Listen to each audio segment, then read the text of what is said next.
Yeah, but those are the questions. I mean, you have a well uh, oiled, prolific striker in Mabasa. Why would he bench him? I mean, the coach will start with Radiopane. Radiopane started games, man, and he hasn't scored. I mean, look at his goal tally for Pirates, for example. I mean, last season he played 12 games and only scored one goal, Radiopane. So the return is not there. I mean, the boy looks very promising. I mean, if you look at his a Disky Challenge tally. I think he's got 24 goals that season for Disky Challenge, and then he went to play for Cape Town Spurs. I mean, he also scored goals there, 7 goals I think for Cape Town Spurs when he was that side on loan. Radiopan hasn't really come forth and used these opportunities, guys. Let's be fair. And but if you compare him with Makgopa, whom they are almost sort of plays sort of similar styles, even though Radiopan, I would say, in terms of technically, is more gifted than Makgopa.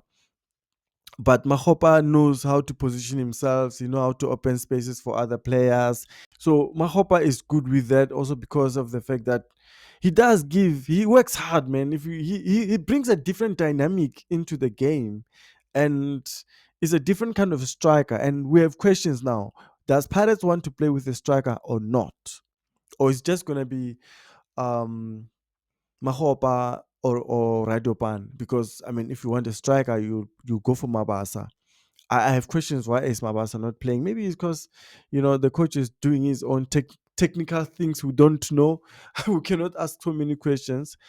So, what do you guys think? Tshegofatso Mabasa, Radiopan, or Makgopa? Or which one would you bench? Which one will sit on the stands, and which one will start? Me, I know which one I'll start.